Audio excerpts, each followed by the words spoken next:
मेरे हृदय में बोधि धर्म के लिए एक बहुत ही कोमल कोना है। ये बोधि धर्म के बारे में बोलने का एक बहुत ही विशेष अवसर बनाता है। शायद वह एकमात्र व्यक्ति है जिसे मैंने इतनी गहराई से प्यार किया है कि उसके बारे में बोलना लगभग अपने बारे में बोलने जैसा होगा। ये एक बड़ी जटिलता भी पैदा करता है क्योंकि उसने अपने जीवन में कभी कुछ नहीं लिखा, किसी भी प्रबुद्ध व्यक्ति ने कभी नहीं लिखा है। बोधि धर्म अपवाद नहीं है, लेकिन परंपरा के अनुसार ये 3 पुस्तकें जिन पर हम चर्चा करने जा रहे हैं बोधि धर्म की मानी जाती हैं। विद्वान तर्क देते हैं कि क्योंकि कोई विपरीत प्रमाण नहीं है और लगभग 1000 वर्षों से ये पुस्तकें बोधि धर्म की मानी जाती रही हैं, इसलिए कोई कारण नहीं है कि हम उन्हें स्वीकार न करें। मैं कोई विद्वान नहीं हूं और निश्चित रूप से ऐसे अंश हैं जो बोधि धर्म द्वारा बोले गए होंगे, लेकिन ये उसके द्वारा लिखी गई पुस्तकें नहीं हैं, ये उसके शिष्यों के नोट्स हैं।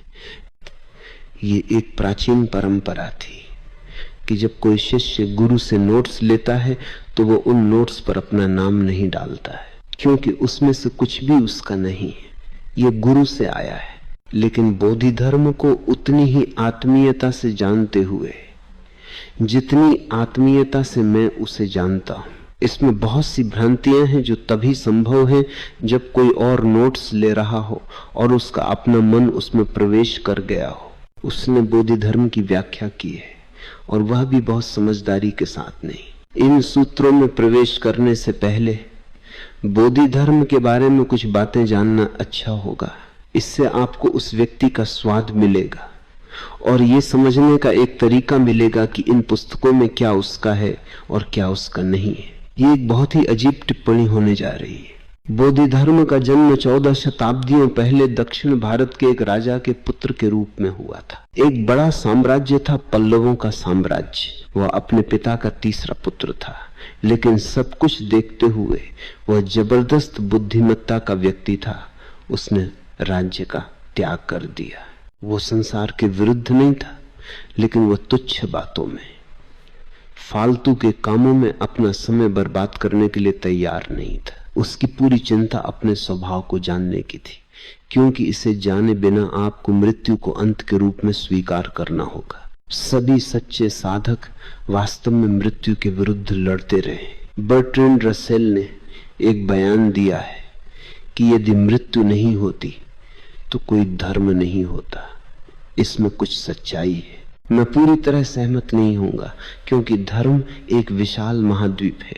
ये केवल मृत्यु नहीं है, ये आनंद की खोज भी है, ये सत्य की खोज भी है, ये जीवन के अर्थ की खोज भी है, ये और भी बहुत सी चीजें हैं। लेकिन निश्चित रूप से बर्ट्रैंड रसेल सही है। यदि मृत्यु न होती तो बहुत कम, बहुत दुर्लभ लोग धर्म में रुचि रखते। मृत्यु महान प्रोत्साहन है। बोधि धर्म ने यह कहते हुए राज्य का त्याग कर दिया, पिताजी यदि आप मुझे मृत्यु से नहीं बचा सकते तो कृपया मुझे मत रोकिए। मुझे कुछ ऐसा खोजने जाने दीजिए जो मृत्यु के पार हो। वे सुंदर दिन थे, विशेष रूप से पूर्व में। पिता ने एक क्षण के लिए सोचा और कहा, मैं तुम्हें नहीं रोकूंगा, क्योंकि मैं तुम्हारी मृत्यु को नहीं रोक सकता। तुम अपनी खोज पर मेरे पूरे आशीर्वाद के साथ जाओ। ये मेरे लिए दुखद है, लेकिन ये मेरी समस्या है, ये मेरा लगाव है। मैं तुम्हारे उत्तराधिकारी होने की, महान पल्लव साम्राज्य के सम्राट होने की आशा कर रहा था, लेकिन तुमने उससे कुछ ऊंचा चुना है। मैं तुम्हारा पिता हूं, इसलिए मैं तुम्हें कैसे रोक सकता हूं। और तुमने इतने सरल तरीके से एक ऐसा प्रश्न पूछा है जिसकी मैंने कभी उम्मीद नहीं की थी। तुम कहते हो यदि आप मेरी मृत्यु को रोक सकते हैं तो मैं महल नहीं छोड़ूंगा, लेकिन यदि आप मेरी मृत्यु को नहीं रोक सकते तो कृपया मुझे भी मत रोकिए। आप बोधि धर्म की क्षमता को एक महान बुद्धिमत्ता के रूप में देख सकते हैं। और दूसरी बात जो मैं चाहता हूं कि आप याद रखें वह यह है कि यद्यपि वह गौतम बुद्ध का अनुयायी था, कुछ उदाहरणों में वह स्वयं गौतम बुद्ध से भी ऊंची उड़ान दिखाता है। उदाहरण के लिए गौतम बुद्ध महिलाओं को सन्यास की अपनी मंडली में दीक्षित करने से डरते थे। लेकिन बुद्धि धर्म एक महिला द्वारा दीक्षित हुआ जो प्रबुद्ध थी। उसका नाम प्रज्ञाधारा था। शायद लोग उसका नाम भूल गए होंगे। यह केवल बौद्ध धर्म के कारण है कि उसका नाम आज भी बना हुआ है, लेकिन केवल नाम, हम उसके बारे में और कुछ नहीं जानते। वह वही थी जिसने बौद्ध धर्म को चीन जाने का आदेश दिया था। बौद्ध धर्म से 600 साल पहले बौद्ध धर्म चीन पहुंच चुका था। यह कुछ जादुई था, यह कहीं भी कभी भी नहीं हुआ था। बुद्ध के संदेश ने तुरंत पूरे चीनी लोगों को पकड़ लिया। स्थिति यह थी कि चीन कन्फ्यूशियस के प्रभाव में रहा था और उससे थक गया था, क्योंकि कन्फ्यूशियस सिर्फ एक नैतिकतावादी है, एक शुद्धतावादी है। वह जीवन के आंतरिक रहस्यों के बारे में कुछ नहीं जानता। वास्तव में वह इस बात से इनकार करता है कि भीतर कुछ भी है, सब कुछ बाहर है। इसे परिष्कृत करो, इसे चमकाओ, इसे संस्कृत करो, इसे जितना संभव हो उतना सुंदर बनाओ। लाओ त्सु, चुआंगत्सु, लेहत्सु जैसे लोग थे जो कन्फ्यूशियस के समकालीन थे, लेकिन वे रहस्यवादी थे, गुरु नहीं। वे चीनी लोगों के दिलों में कन्फ्यूशियस के खिलाफ कोई जवाबी आंदोलन खड़ा नहीं कर सके, इसलिए वहां एक शून्य था। कोई भी बिना आत्मा के नहीं रह सकता। और एक बार जब आप ये सोचना शुरू कर देते हैं कि भीतर कुछ भी नहीं, तो आपका जीवन अपना सारा अर्थ खोने लगता है। आत्मा ही आपकी एकीकृत अवधारणा है। इसके बिना आप अस्तित्व और शाश्वत जीवन से कट जाते हैं। जैसे पेड़ से कटी हुई टहनी का मरना निश्चित है, उसने पोषण का स्रोत खो दिया है। ठीक उसी तरह यह विचार कि आपके भीतर कोई आत्मा नहीं, कोई चेतना नहीं, आपको अस्तित्व से काट देता है। व्यक्ति सिकुड़ने लगता है, घुटन महसूस करने लगता है। लेकिन कन्फ्यूशियस एक बहुत बड़ा तर्कवादी था। ये रहस्यवादी लाओ त्सु, चुआंगत्सु, लियहत्सु जानते थे कि कन्फ्यूशियस जो कर रहा था वो गलत था, लेकिन वे गुरु नहीं थे। वे अपने कुछ शिष्यों के साथ अपने मठों में ही रहे। जब बौद्ध धर्म चीन पहुंचा तो उसने तुरंत लोगों की आत्मा में प्रवेश किया, जैसे कि वे सदियों से प्यासे थे। और बौद्ध धर्म वर्षा के बादल के रूप में आया था। उसने उनकी प्यास को इतनी गहराई से बुझाया कि कुछ अकल्पनीय हुआ। ईसाई धर्म ने बहुत से लोगों को परिवर्तित किया है, लेकिन वह रूपांतरण धार्मिक कहलाने योग्य नहीं है। यह गरीबों, भूखों, भिखारियों, अनाथों को धर्म में परिवर्तित करता है, उन पर किसी आध्यात्मिक प्रभाव से नहीं, बल्कि केवल भोजन, कपड़े, आश्रय, शिक्षा देकर। लेकिन इनका आध्यात्मिकता से कोई लेना देना नहीं। इस्लाम ने बहुत बड़ी संख्या में लोगों को धर्मांतरित किया है, लेकिन तलवार की नोक पर या तो आप मुसलमान बने या आप जीवित नहीं रह सकते। चुनाव आपका है। चीन में जो धर्मांतरण हुआ वह मानव जाति के पूरे इतिहास में एकमात्र धार्मिक धर्मांतरण है। बौद्ध धर्म ने बस अपनी व्याख्या की और संदेश की सुंदरता को लोगों ने समझा। वे इसके लिए प्यासे थे। वे ऐसी ही किसी चीज का इंतजार कर रहे थे। पूरा देश, जो दुनिया का सबसे बड़ा देश था, बौद्ध धर्म की ओर मुड़ गया। जब बौद्ध धर्म 600 साल बाद वहां पहुंचा तो चीन में पहले से ही 30,000 बौद्ध मंदिर, मठ और 2 मिलियन बौद्ध भिक्षु थे। और 2 मिलियन बौद्ध भिक्षु कोई छोटी संख्या नहीं है। यह चीन की पूरी आबादी का 5% था। प्रज्ञाधारा बोधि धर्म की गुरु ने उसे चीन जाने के लिए कहा, क्योंकि जो लोग उससे पहले वहां पहुंचे थे उन्होंने बहुत प्रभाव डाला था। हालांकि उनमें से कोई भी प्रबुद्ध नहीं था।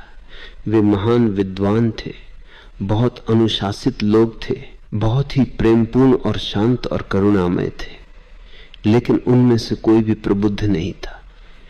और अब चीन को एक और गौतम बुद्ध की आवश्यकता थी। जमीन तैयार थी। बोधि धर्म चीन पहुंचने वाला पहला प्रबुद्ध व्यक्ति था। मैं जो बात स्पष्ट करना चाहता हूं वह यह है कि जहां गौतम बुद्ध महिलाओं को अपने संघ में दीक्षित करने से डरते थे, बोधि धर्म गौतम बुद्ध के मार्ग पर एक महिला द्वारा दीक्षित होने के लिए पर्याप्त साहसी था। अन्य प्रबुद्ध लोग भी थे, लेकिन उसने एक निश्चित उद्देश्य के लिए एक महिला को चुना और उद्देश्य ये दिखाना था कि एक महिला प्रबुद्ध हो सकती है। इतना ही नहीं, उसके शिष्य प्रबुद्ध हो सकते हैं। बौद्ध धर्म का नाम गौतम बुद्ध के बाद दूसरे स्थान पर सभी बौद्ध प्रबुद्ध लोगों में सबसे ऊपर है। उस व्यक्ति के बारे में कई किंवदंतियां हैं, उन सभी का कुछ महत्व है। पहली किंवदंती है, जब वो चीन पहुंचा उसे 3 साल लगे, चीनी सम्राट वो उसे लेने आया। उसकी प्रसिद्धि उससे पहले ही वहां पहुंच चुकी थी। सम्राट वो ने गौतम बुद्ध के दर्शन की बड़ी सेवा की थी। हजारों विद्वान पाली से चीनी भाषा में बौद्ध धर्म ग्रंथों का अनुवाद कर रहे थे और सम्राट उस महान अनुवाद कार्य का संरक्षक था। उसने हजारों मंदिर और मठ बनवाए थे और वह हजारों भिक्षुओं को भोजन खिला रहा था। उसने अपना पूरा खजाना गौतम बुद्ध की सेवा में लगा दिया था और स्वाभाविक रूप से जो बौद्ध भिक्षु पहले पहुंचे थे वे उससे कह रहे थे कि वह महान पुण्य कमा रहा है, कि वह स्वर्ग में एक देवता के रूप में जन्म लेगा। स्वाभाविक रूप से बोधि धर्म से उसका पहला प्रश्न था, मैंने इतने सारे मठ बनवाए हैं, मैं हजारों विद्वानों को भोजन खिला रहा हूं, मैंने गौतम बुद्ध के अध्ययन के लिए एक पूरा विश्वविद्यालय खोला है, मैंने अपना पूरा साम्राज्य और उसका खजाना गौतम बुद्ध की सेवा में लगा दिया है, मेरा पुरस्कार क्या होने वाला है। बौद्ध धर्म को देखकर वो थोड़ा घबरा गया। उसने सोचा नहीं था कि वो आदमी ऐसा होगा। वो बहुत डरावना दिखता था, उसकी आंखें बहुत बड़ी थी, लेकिन उसके हृदय में एक बहुत कोमल हृदय था। बस उसके हृदय में एक कमल का फूल था, लेकिन उसका चेहरा लगभग उतना ही खतरनाक था जितना आप कल्पना कर सकते हैं। बस सनग्लासेस की कमी थी, वरना वह एक माफिया जैसा आदमी था। बड़े डर के साथ सम्राट वो ने प्रश्न पूछा और बोधि धर्म ने कहा, कुछ नहीं, कोई इनाम नहीं, इसके विपरीत 7वें नरक में गिरने के लिए तैयार रहो। सम्राट ने कहा, लेकिन मैंने कुछ भी गलत नहीं किया है। 7वां नरक क्यों? मैं वही सब कर रहा हूं जो बौद्ध भिक्षु मुझे बताते रहे। बोधि धर्म ने कहा, जब तक तुम अपनी आवाज सुनना शुरू नहीं करते तब तक कोई तुम्हारी मदद नहीं कर सकता, बौद्ध हो या गैर बौद्ध। और तुमने अभी तक अपनी आंतरिक आवाज नहीं सुनी। यदि तुमने इसे सुना होता तो तुमने इतना मूर्खतापूर्ण प्रश्न नहीं पूछा होता। गौतम बुद्ध के मार्ग पर कोई पुरस्कार नहीं है, क्योंकि पुरस्कार की इच्छा ही लालची मन से आती है। गौतम बुद्ध की पूरी शिक्षा इच्छाहीनता की है। और यदि तुम इन तथाकथित पुण्य कार्यों को कर रहे हो, मंदिर और मठ बना रहे हो और हजारों भिक्षुओं को खिला रहे हो अपने मन में एक इच्छा लेकर, तो तुम नरक की ओर अपना रास्ता तैयार कर रहे हो। यदि तुम ये चीजें आनंद से कर रहे हो, अपने आनंद को पूरे साम्राज्य के साथ साझा करने के लिए, और कहीं भी किसी पुरस्कार की रत्ती भर भी इच्छा नहीं है, तो वह कार्य अपने आप में एक पुरस्कार है।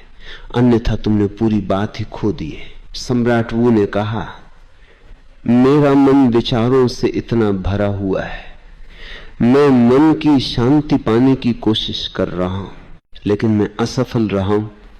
और इन विचारों और उनके शोर के कारण मैं वह नहीं सुन पा रहा हूं जिसे आप आंतरिक आवाज कह रहे हैं। मैं इसके बारे में कुछ नहीं जानता। बोधि धर्म ने कहा, तो सुबह 4 बजे बिना किसी अंगरक्षक के पहाड़ों के उस मंदिर में अकेले आना जहां मैं रुकने जा रहा हूं, और मैं तुम्हारे मन को सदा के लिए शांत कर दूंगा। सम्राट ने सोचा कि यह आदमी वास्तव में अजीब है, अपमानजनक है। वह कई भिक्षुओं से मिला था, वे बहुत विनम्र थे, लेकिन ये परवाह भी नहीं करता कि वह एक बड़े देश का सम्राट है, और सुबह 4 बजे अंधेरे में उसके पास अकेले जाना। और ये आदमी खतरनाक लगता है। वो हमेशा अपने साथ एक बड़ा डंडा रखता था। सम्राट पूरी रात सो नहीं सका, जाऊं या न जाऊं, क्योंकि वह आदमी कुछ भी कर सकता है। वह बिल्कुल अविश्वसनीय लगता है। और दूसरी ओर उसने अपने दिल की गहराई में उस व्यक्ति की ईमानदारी को महसूस किया कि वह पाखंडी नहीं है। उसे रत्ती भर भी परवाह नहीं है कि तुम सम्राट हो और वह सिर्फ एक भिखारी है। वह एक सम्राट की तरह व्यवहार करता है और उसके सामने तुम सिर्फ एक भिखारी हो। और जिस तरह से उसने कहा, मैं तुम्हारे मन को सदा के लिए शांत कर दूंगा। अजीब है, क्योंकि मैं पूछ रहा हूं। सम्राट ने सोचा, भारत से आए बहुत से बुद्धिमान लोगों से, और उन सभी ने मुझे विधियां दी, तकनीकें दी, जिनका मैं अभ्यास कर रहा हूं, लेकिन कुछ भी नहीं हो रहा है। और ये अजीब साथी जो लगभग पागल या शराबी जैसा दिखता है, और जिसका चेहरा इतना डरावना है, इतनी बड़ी आंखों वाला कि वह डर पैदा करता है, लेकिन वह ईमानदार भी लगता है। वो एक जंगली घटना है और जोखिम उठाना उचित है। वह क्या कर सकता है? ज्यादा से ज्यादा वो मुझे मार सकता है। अंत में वह प्रलोभन नहीं रोक सका, क्योंकि उस आदमी ने वादा किया था, मैं तुम्हारे मन को सदा के लिए शांत कर दूंगा। सम्राट वो सुबह 4 बजे अंधेरे में अकेले मंदिर पहुंचा, और बोधिधर्म वहां अपने डंडे के साथ खड़ा था, बस सीढ़ियों पर। और उसने कहा, मुझे पता था कि तुम आओगे। हालांकि पूरी रात तुम बहस करते रहे कि जाऊं या न जाऊं। तुम किस तरह के सम्राट हो, इतने डरपोक। एक गरीब भिक्षु, एक गरीब भिखारी से डर रहे हो, जिसके पास इस डंडे के अलावा दुनिया में कुछ नहीं है। और इसी डंडे से मैं तुम्हारे मन को मौन करने जा रहा हूं। सम्राट ने सोचा, मेरे भगवान, किसने सुना है कि एक डंडे से आप किसी के मन को मौन कर सकते हैं, आप उसे खत्म कर सकते हैं। उसके सिर पर जोर से प्रहार कर सकते हैं तो पूरा आदमी चुप हो जाता है, मन नहीं। लेकिन अब वापस जाने के लिए बहुत देर हो चुकी है। और बोधिधर्म ने कहा, मंदिर के प्रांगण में यहां बैठ जाओ। वहां आसपास एक भी आदमी नहीं था। अपनी आंखें बंद करो, मैं तुम्हारे सामने अपने डंडे के साथ बैठा हूं।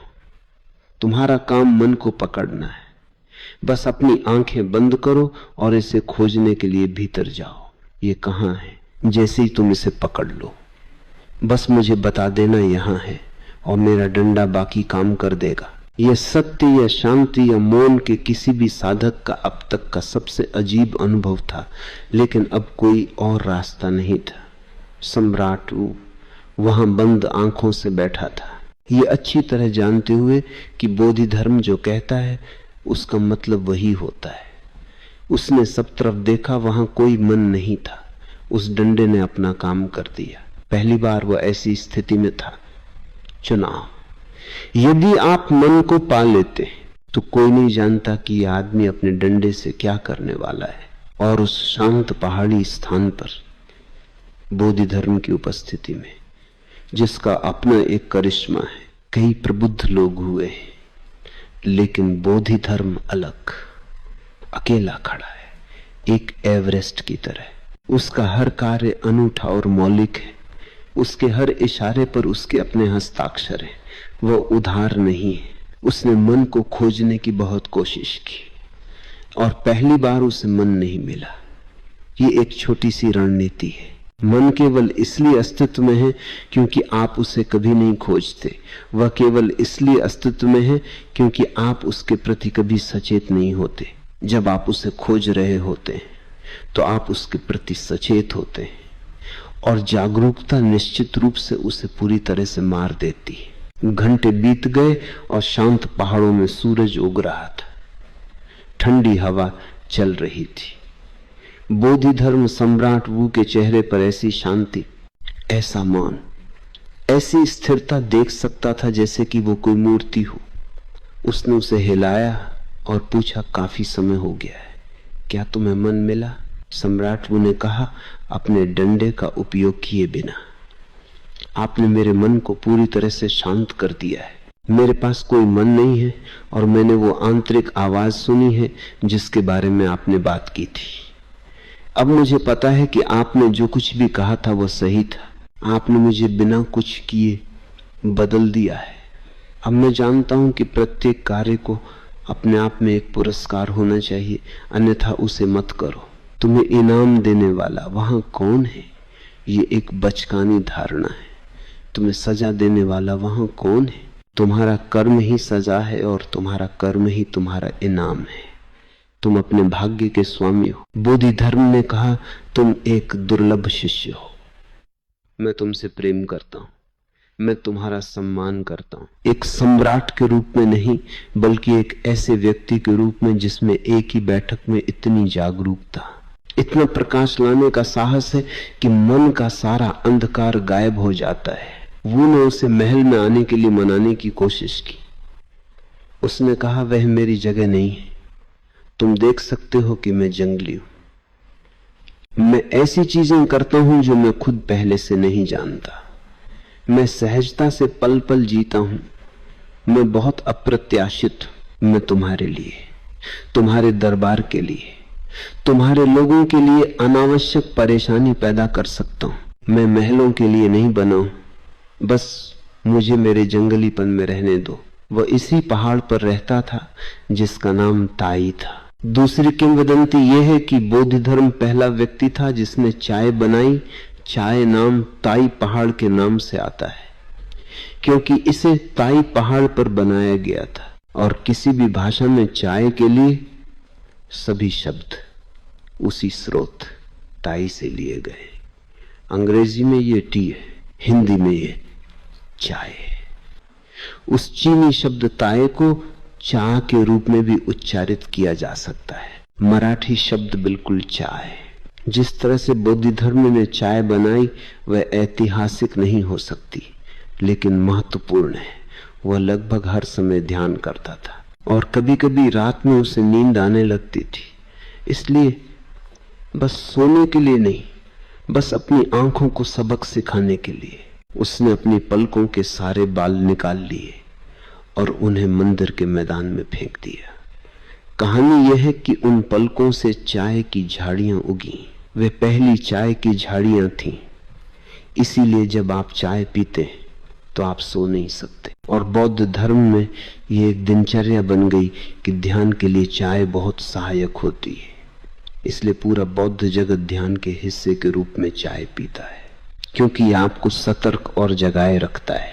यद्यपि चीन में 2 मिलियन बौद्ध भिक्षु थे, बौद्ध धर्म केवल 4 को ही अपने शिष्य के रूप में स्वीकार करने योग्य पा सका।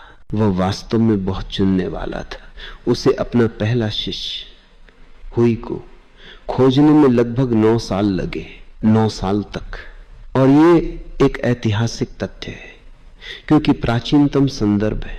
लगभग बौद्ध धर्म के समकालीन जो सभी उस तथ्य का उल्लेख करते हैं, हालांकि अन्यों का उल्लेख नहीं किया जा सकता है। 9 साल तक वू को वापस महल भेजने के बाद वह मंदिर की दीवार के सामने बैठा रहा, दीवार की ओर मुंह करके। उसने इसे एक महान ध्यान बना दिया। वो बस दीवार को देखता रहता था। अब दीवार को बहुत देर तक देखने से आप सोच नहीं सकते, धीरे धीरे दीवार की तरह ही आपका माइंड स्क्रीन भी खाली हो जाता है। और एक दूसरा कारण था, उसने घोषणा की, जब तक कोई मेरा शिष्य बनने के योग्य नहीं आता मैं दर्शकों की ओर नहीं देखूंगा। लोग आते थे और उसके पीछे बैठ जाते थे। ये एक अजीब स्थिति थी। इस तरह से किसी ने बात नहीं की थी। वह दीवार से बात करता था, लोग उसके पीछे बैठे होते थे, लेकिन वह दर्शकों की ओर मुख नहीं करता था, क्योंकि उसने कहा, दर्शक मुझे और भी ज्यादा चोट पहुंचाते हैं, क्योंकि वे बिल्कुल दीवार की तरह हैं, कोई समझता नहीं। और मनुष्यों को ऐसी अज्ञानता की स्थिति में देखना गहराई से चोट पहुंचाता है, लेकिन दीवार को देखना, वहां कोई सवाल नहीं। आखिर दीवार तो दीवार ही है, ये सुन नहीं सकती, इसलिए दुखी होने की कोई जरूरत नहीं। मैं दर्शकों की ओर तभी मुड़ूंगा जब कोई अपने कार्य से यह प्रमाणित कर देगा कि वो मेरा शिष्य बनने के लिए तैयार है। 9 साल बीत गए, लोग समझ नहीं पा रहे थे कि क्या करें, कौन सा कार्य उसे संतुष्ट करेगा। वे इसका पता नहीं लगा सके। फिर ये युवक आया, हुई को।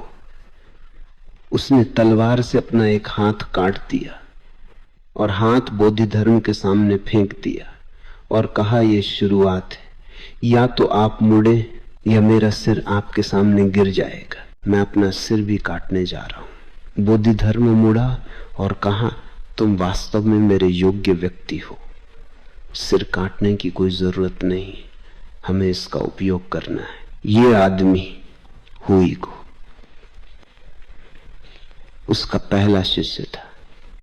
अंत में जब उसने चीन छोड़ा या चीन छोड़ने का इरादा किया तो उसने अपने 4 शिष्यों को बुलाया हुई को के बाद उसने 3 और शिष्य इकट्ठे कर लिए थे।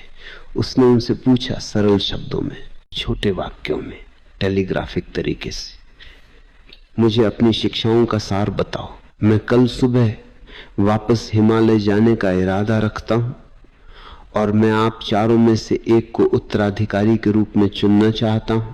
पहले व्यक्ति ने कहा, आपकी शिक्षा मन के पार जाने की है, बिल्कुल शांत होने की है और फिर सब कुछ अपने आप होने लगता है। बुद्धिधर्म ने कहा, तुम गलत नहीं हो, लेकिन तुम मुझे संतुष्ट नहीं करते, तुम्हारे पास सिर्फ मेरी त्वचा है।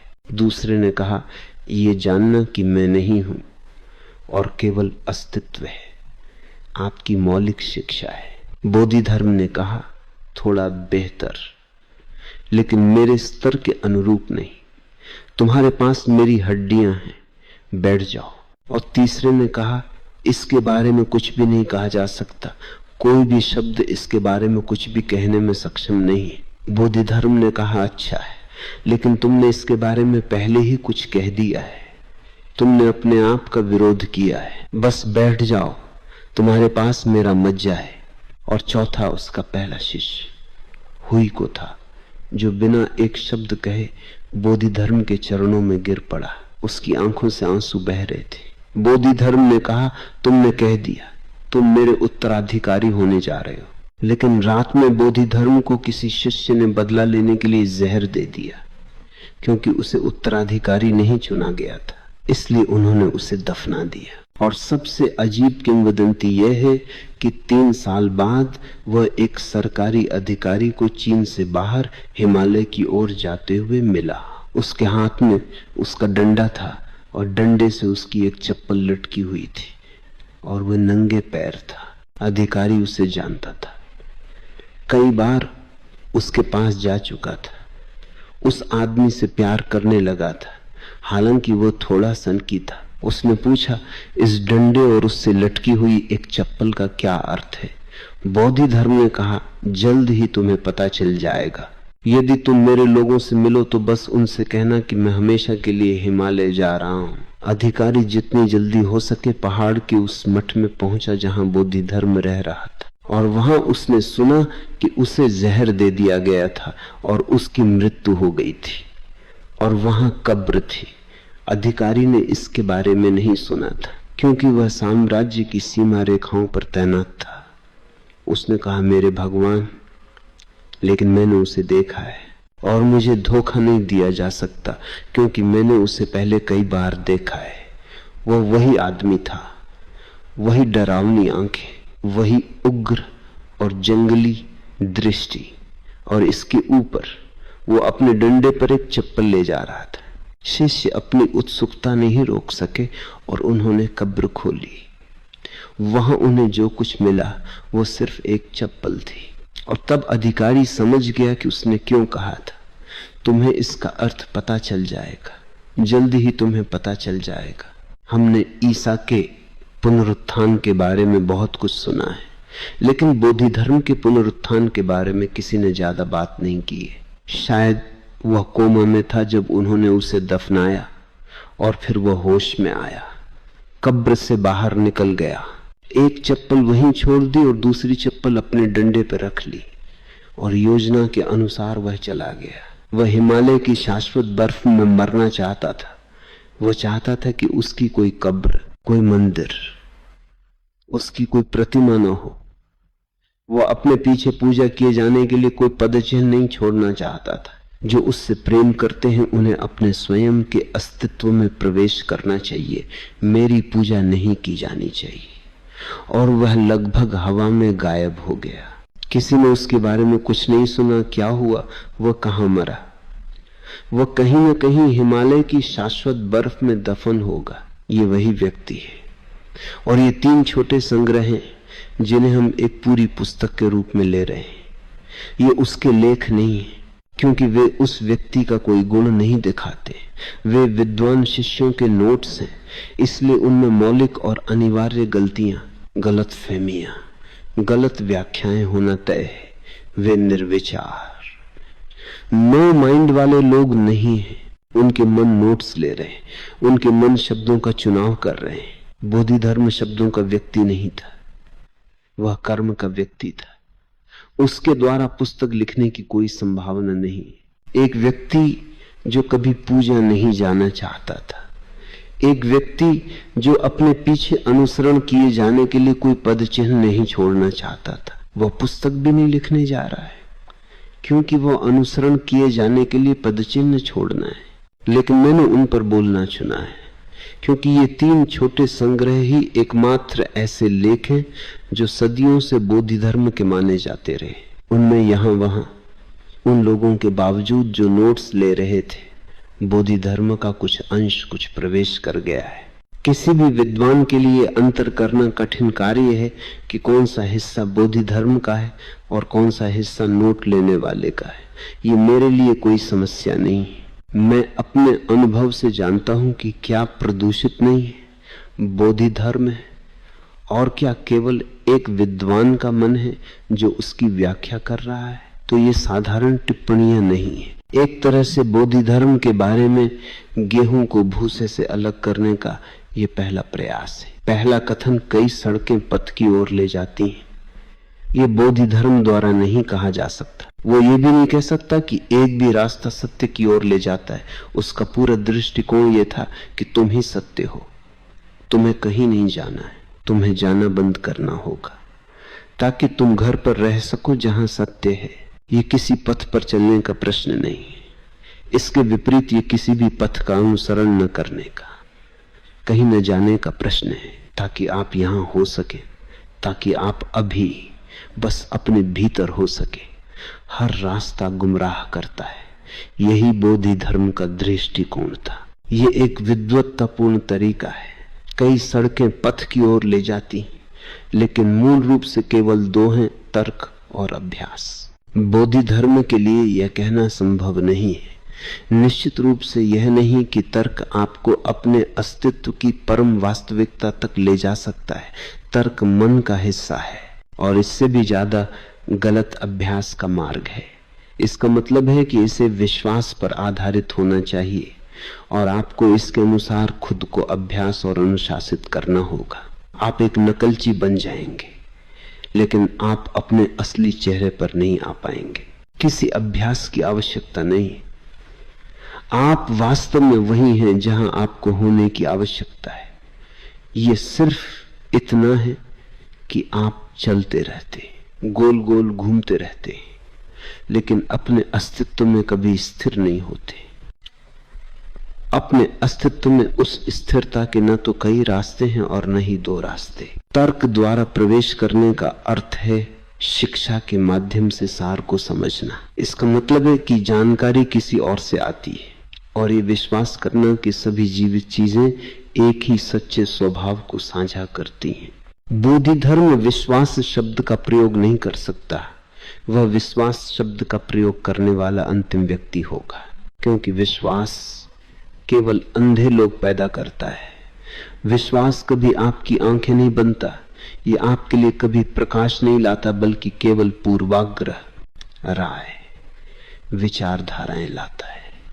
लेकिन वे अनुभव नहीं है और बोधि धर्म मौलिक रूप से केवल अनुभव में रुचि रखता है, जो स्पष्ट नहीं है क्योंकि यह संवेदना और भ्रम से ढका हुआ है। ये साधारण कथन है। बुद्ध धर्म की असाधारण क्षमता से बहुत नीचे है। वे जो भ्रम से वास्तविकता की ओर मुड़ते हैं, जो दीवारों पर ध्यान करते हैं, शायद ये छोटा सा अंश, वे जो भ्रम से वास्तविकता की ओर मुड़ते हैं, जो दीवारों पर ध्यान करते हैं, स्वयं और अन्य की अनुपस्थिति, मर्त्य और अश्य की एकता, और जो अडिग रहते हैं शास्त्रों से भी वे तर्क के साथ पूर्ण और अनकहे समझौते में है। बस बयान के आखिरी हिस्से को बदलना होगा। तर्क के साथ के बजाय ये अस्तित्व के साथ होना चाहिए। यह हिस्सा मैं पूर्ण गारंटी के साथ कह सकता हूं, बोधि धर्म से आया है। इसे समझने की कोशिश करें।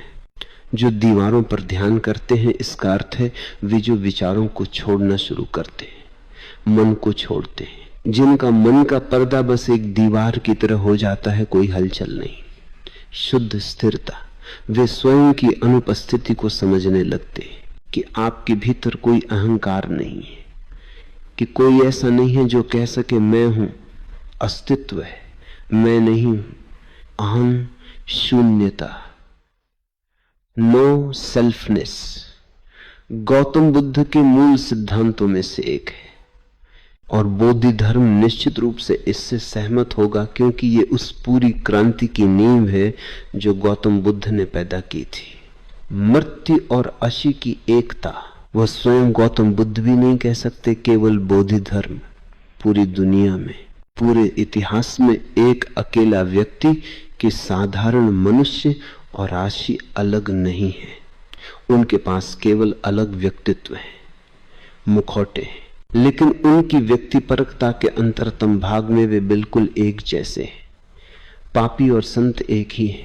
पापी अनावश्यक रूप से अपराध बोध से पीड़ित है और संत अनावश्यक रूप से अहंकार से पीड़ित है कि मैं तुमसे ज्यादा पवित्र हूं, लेकिन दोनों मूल रूप से एक ही हैं, अहम, शून्य, बस एक शुद्ध शून्यता।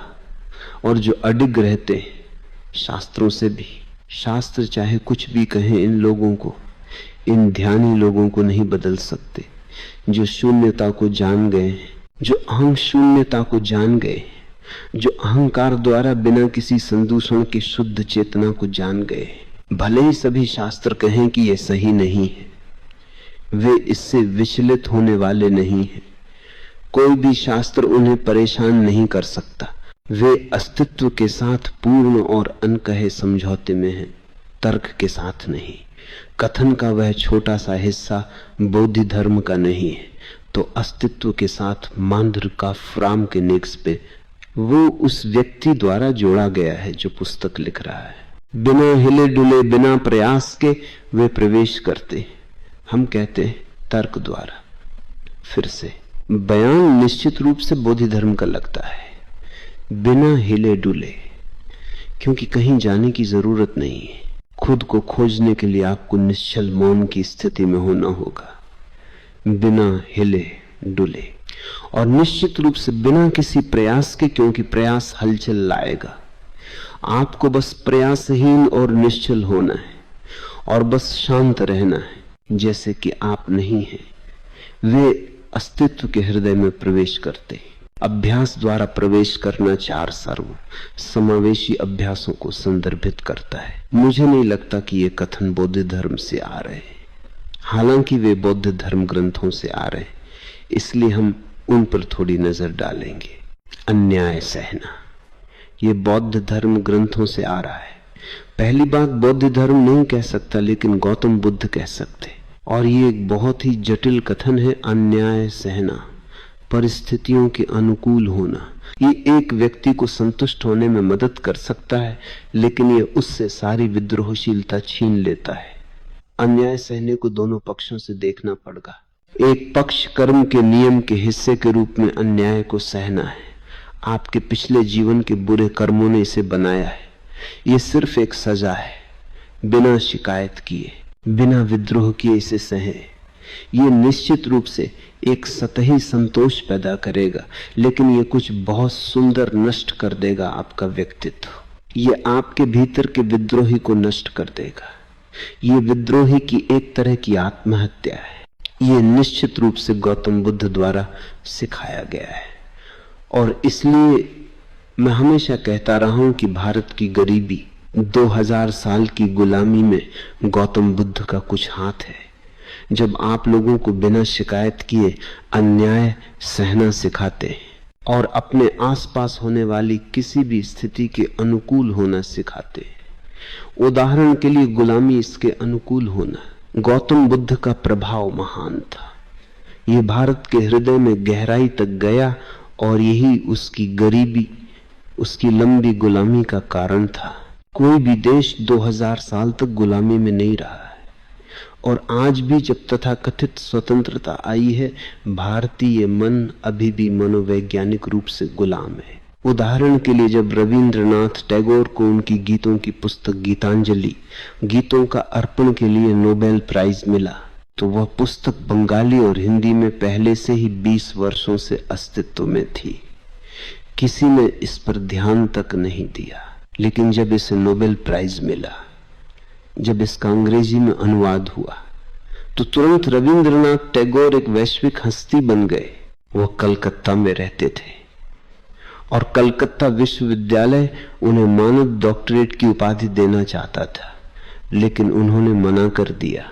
अपने इनकार में उन्होंने लिखा, आप मुझे डॉक्टरेट की उपाधि नहीं दे रहे, आप नोबेल प्राइज को डॉक्टरेट दे रहे, आप लोगों के मन इतने गुलाम हैं। मेरी किताब 20 साल से अस्तित्व में है और अनुवाद मेरी मूल रचना जितना सुंदर नहीं है। अनुवाद एक दूर की गूंज है, और ये सच है कि मूल में वो सुंदरता है जो अनुवाद में नहीं हो सकती।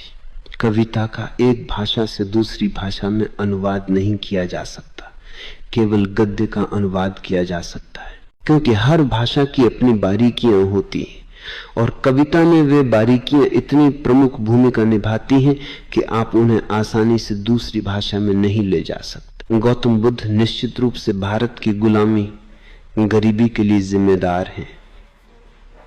परिस्थितियों के अनुकूल होने की ऐसी शिक्षा देकर कि परिस्थितियां जो भी हों, ये हमारा भाग्य है, और अन्याय सहते हुए भी आपसे शिकायत करने की अपेक्षा नहीं की जाती है। ये आपके होने के विद्रोही को ही मार देता है, और बिना विद्रोही के आप लगभग मृत हैं। आपकी विद्रोहशीलता ही आपकी जीवन धारा है। मैं नहीं सोच सकता कि बोधि धर्म जैसा व्यक्ति अपने बयानों में इतना अपमानजनक इन दो चीजों को महत्वपूर्ण अभ्यास बना सकता है। फिर भी तीसरी बात निश्चित रूप से उसी से आती है, कुछ न खोजना और धर्म का अभ्यास करना। आपको धर्म शब्द को समझना होगा। इसका अनुवाद नहीं किया गया है, लेकिन इसका बहुत आसानी से अनुवाद किया जा सकता है। धर्म का अर्थ है स्वभाव। उदाहरण के लिए, गर्म होना आग का धर्म है, ठंडा होना बर्फ का धर्म है।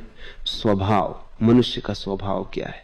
अहंशून्यता, मौन और अचानक करुणा का ज्वार। ये बोधि धर्म द्वारा कहा जा सकता है, ये कहा गया होगा।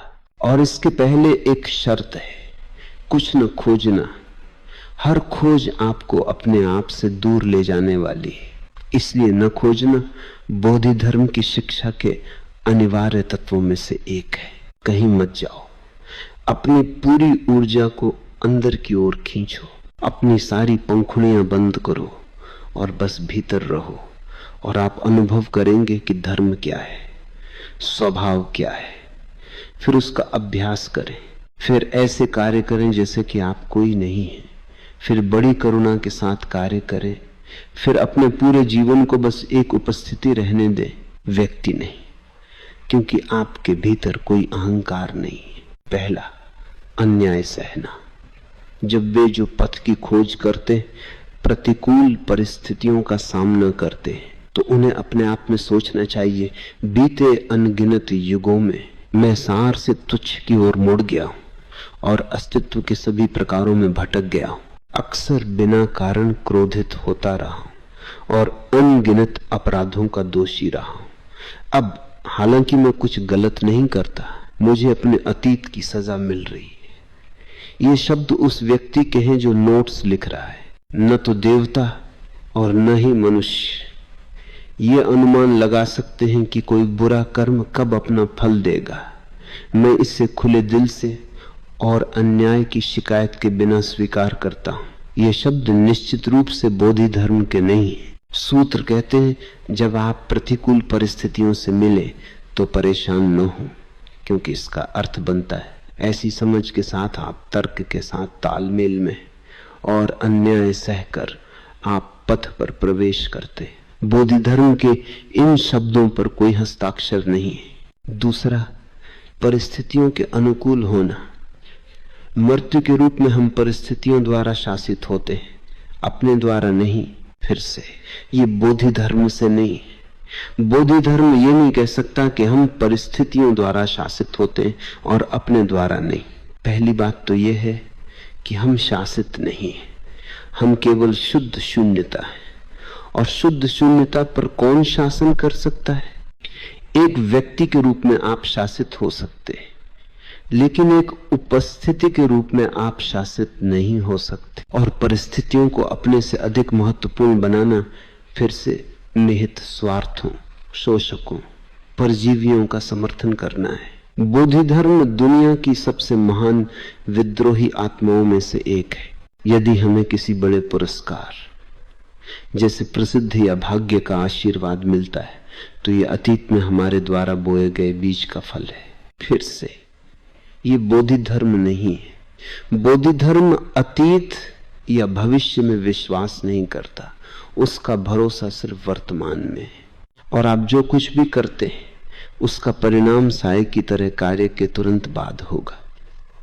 जो पुरस्कार लाता है वह पुण्य है और जो दुख लाता है वह पाप है।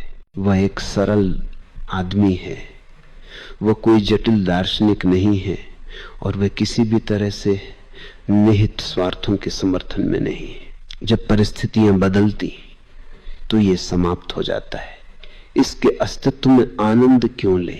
लेकिन जब सफलता और असफलता परिस्थितियों पर निर्भर करती है तो मन न तो बढ़ता है और न ही घटता है। जो आनंद की हवा से अडिग रहते हैं वे चुपचाप पथ का अनुसरण करते हैं। शायद, मैं कहता हूं शायद ये शब्द बोधि धर्म के हो सकते हैं। न तो सफलता से और न ही असफलता से आपको प्रभावित होना चाहिए। वे सपनों से ज्यादा कुछ नहीं, वे आते हैं और चले जाते हैं। आपको अपने साक्षी भाव में रहना चाहिए। जो आनंद की हवा से अडिग रहते हैं वे चुपचाप पथ का अनुसरण करते हैं। तीसरा, कुछ न खोजना। इस दुनिया के लोग भ्रमित हैं, वे हमेशा किसी न किसी चीज की लालसा करते हैं, हमेशा एक शब्द में खोजते रहते हैं। लेकिन बुद्धिमान जाग जाते हैं, वे रिवाज के बजाय तर्क चुनते हैं। वे अपने मन को उदात्त पर स्थिर करते हैं और अपने शरीर को मौसम के साथ बदलने देते हैं। सभी घटनाएं खाली हैं, उनमें चाहने योग्य कुछ भी नहीं। विपत्ति हमेशा समृद्धि के साथ बदलती रहती है। 3 क्षेत्रों में निवास करना जलते हुए घर में निवास करना है। शरीर होना दुख भोगना है। क्या शरीर वाला कोई शांति जानता है? इस गद्यांश में कुछ चीजें निश्चित रूप से बोधि धर्म का स्वाद देती है, लेकिन कुछ चीजें वैसी गुणवत्ता की नहीं लगती। उदाहरण के लिए, कुछ न खोजना बोधि धर्म है। बुद्धिमान जाग जाते, ये बोधि धर्म है। वे रिवाज के बजाय तर्क चुनते हैं। मैं तर्क शब्द को ध्यान में बदलना चाहूंगा। वे रिवाज के बजाय ध्यान चुनते हैं। वे रिवाज और परंपरा के बजाय अपनी बुद्धिमत्ता चुनते हैं। ये निश्चित रूप से बोधि धर्म से नहीं हो सकता। वे अपने मन को उदात्त पर स्थिर करते हैं और अपने शरीर को मौसम के साथ बदलने देते हैं। वह व्यक्ति जो कह रहा है कि पापी और संत एक ही हैं, साधारण मनुष्य और माश्य अलग नहीं है, ये बयान नहीं दे सकता, क्योंकि उसके लिए सांसारिक और उदात्त अलग नहीं है। वे अलग नहीं हो सकते। हाँ, इस कथन को बोधि धर्म के रूप में पुष्ट किया जा सकता है। सभी घटनाएं खाली हैं। जीवन में आपके बाहर जो कुछ भी घटित होता है वह सिर्फ खाली है, उतना ही खाली जितना सपने। ये उसी सामग्री से बना है। बुद्धिमान जाग जाते हैं और जीवन को सपनों की एक लंबी श्रृंखला के रूप में देखते, कभी अच्छे, कभी बुरे, कभी मीठे, कभी डरावने, लेकिन वे सब सपने हैं। जागृत व्यक्ति न तो अपनी नींद में सपने देखता है और न ही जागते हुए बाहरी दुनिया के सपनों से भ्रमित होता है। उनमें चाहने योग्य कुछ भी नहीं है। विपत्ति हमेशा समृद्धि के साथ बदलती रहती है। 3 क्षेत्रों में निवास करना जलते हुए घर में निवास करना है। 3 क्षेत्र शरीर, मन और हृदय के हैं। चौथे, तुरीय में निवास करना अस्तित्व के साथ शांति से रहना है। चौथा, धर्म का अभ्यास करना। धर्म वह सत्य है कि सभी स्वभाव शुद्ध हैं। इस सत्य से सभी रूप खाली हैं। अशुद्धि और लगाव, विषय और वस्तु अस्तित्व में नहीं है। यह विशुद्ध रूप से बोधि धर्म कहा जा सकता है। सूत्र कहते हैं धर्म में कोई होना शामिल नहीं है क्योंकि यह होने की अशुद्धि से मुक्त है, और धर्म में कोई अहंकार शामिल नहीं है क्योंकि यह अहंकार की अशुद्धि से मुक्त है। जो इस सत्य पर विश्वास करने और समझने के लिए पर्याप्त बुद्धिमान है वे धर्म के अनुसार अभ्यास करने के लिए बाध्य हैं। ये उन लोगों द्वारा जोड़े गए हैं जो नोट्स ले रहे हैं, क्योंकि धर्म के अवतार में ईर्ष्या करने योग्य कुछ भी नहीं। वे दान में अपना शरीर, जीवन और संपत्ति देते हैं बिना किसी पछतावे के, बिना दाता, उपहार या प्राप्तकर्ता के अहंकार के, और बिना पक्षपात या लगाव के। और वे अशुद्धि को खत्म करने के लिए दूसरों को बदलने का काम करते हैं, लेकिन रूप के प्रति आसक्त हुए बिना। इस प्रकार अपने स्वयं के अभ्यास के माध्यम से वे दूसरों की मदद करने और ज्ञान के मार्ग को गौरवान्वित करने में सक्षम हैं, और दान की तरह वे अन्य गुणों का भी अभ्यास करते हैं। लेकिन भ्रम को दूर करने के लिए 6 गुणों का अभ्यास करते हुए वे कुछ भी अभ्यास नहीं करते। इस वाक्य के ऊपर के सभी कथनों को प्रामाणिक रूप से बोधि धर्म से नहीं कहा जा सकता, लेकिन ये वाक्य वे कुछ भी अभ्यास नहीं करते।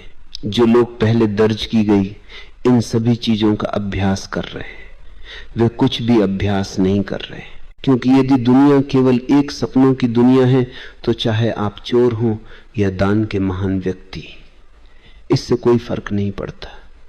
एक सपने में यदि आप चोर हैं या दान के व्यक्ति, तो क्या जागने पर कोई फर्क पड़ेगा?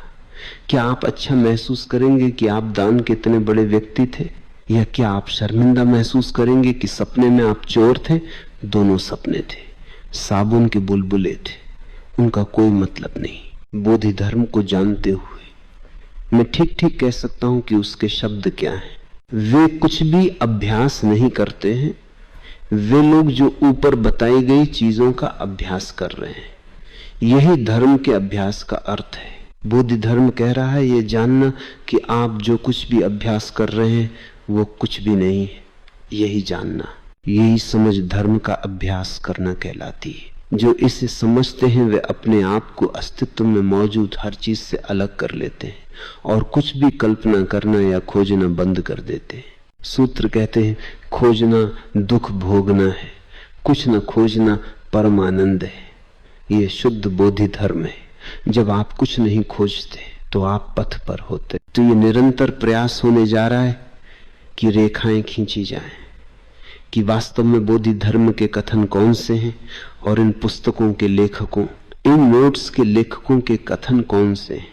लेकिन मैं इसे अधिकार के साथ कह सकता हूं क्योंकि ये मेरी अपनी समझ और अनुभव भी है। मैं हर बात पर बोधि धर्म से सहमत हूं। दूसरे शब्दों में बोधि धर्म हर बात पर मुझसे सहमत है। विद्वान इन पुस्तकों के बारे में बात करते रहे, मैं विद्वान नहीं हूं, मैं एक बोधि धर्म हूं। मैं पहचान लूंगा कि मेरा कथन क्या है और मेरा कथन क्या नहीं।